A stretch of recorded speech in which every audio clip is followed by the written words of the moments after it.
welcome back to World Crisis Radio. Let's just take a quick look at the economic situation. In the past week, we've had foreclosures, 360,000 foreclosures, increasing under Obama. This is the biggest increase, I think, a 7% increase over the previous reporting period. It's one of the worst results in foreclosures we've ever had. Obama's program to give money to the Mozillos and the J.P. Morgan Chase bloodsuckers of the world, a failure. Time to stop foreclosures with a uniform federal law. 5 years or the duration of the crisis. Wall Street and the banks can eat the losses. That's what they owe us after we bailed them out. Food stamps, 33.4 million, I think, right now. Let's check the figures. But it's actually 34.4 million people are on food stamps, and I say they should get a better deal and not have that taken away by some free marketeer who thinks that this is corrupting their moral virtue. We got about, 12% of the U.S. population now on food stamps, 10% unemployment, we said before, real unemployment approaching 25%.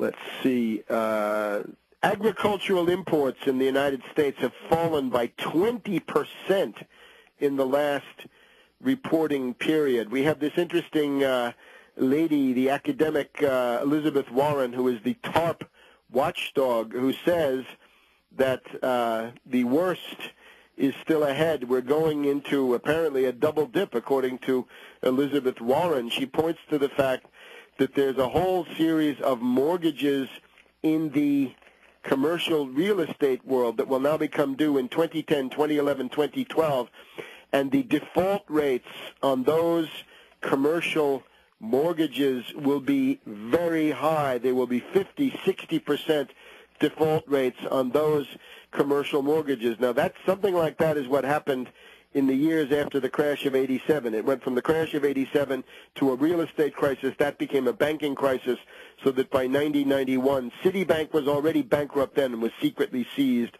by federal regulators.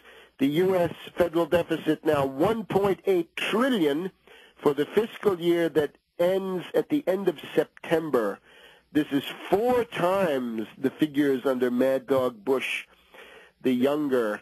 On the hyperinflation, inflation, deflation front, still cross currents in my view.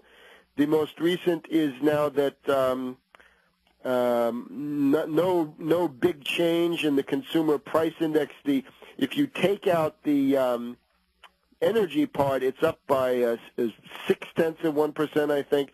The energy prices have fallen by 28% over the last year as that bubble has come down, as the hedge funds went into liquidation mode. Industrial production, although there's a slight uptick this time around, 0.5% increase. The current rate of use of the current output of mines, factories, and utilities is down approximately down 13% from last year, so down 13% year over year on the industrial production side. Capacity utilization of mines, factories, and utilities is about 2/3. It's 68.5%. Normal would be 80%, so this remains depressed. Mainly the activity of utilities also declined by 2.4%.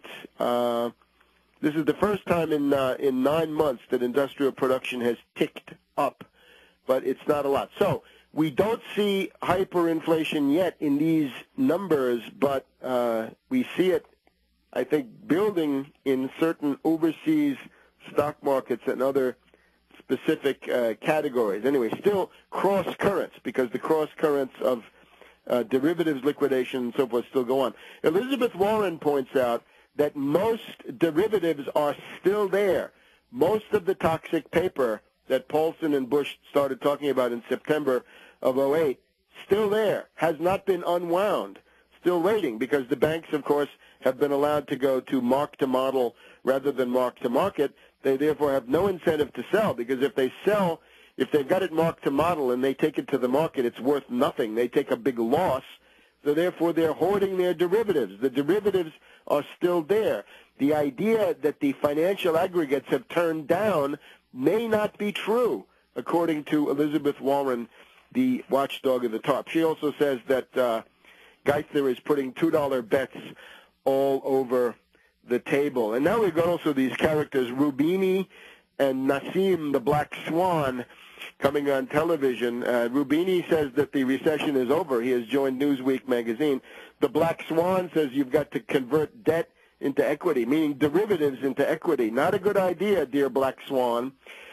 So let's also remember now, we want to keep our historical series going here. The Weimarization of politics and culture. Remember in Weimar, you had the monarchy. You had the monarchy of the House of Hohenzollern, that is to say, Kaiser Wilhelm, the Emperor William II of Germany, had led Germany into the insane adventure of World War I. Of course, he had been manipulated by the British, above all by his evil uncle, King Edward VII of Great Britain. But he led them in. He didn't stay out, which he could have done. He could have restrained the Austrians and kept out of it, but he didn't. And therefore, he was forced to abdicate in November of 1918. Then came the new regime, the Weimar Republic, which lasted until Hitler in 1933. And this is indeed the distant mirror for the kinds of things that we see going around ourselves today. If you want to do some summer reading, get yourself Thomas Mann. There's a novel called Disorder and Early Sorrow, the life of a middle-class family in the great hyperinflation. His brother, Heinrich Mann, has a shorter story called Cobes, C-O-B-E-S. You can find these in anthologies of short stories by Thomas Mann, Heinrich Mann. Certain libraries may still have this. There are also novels.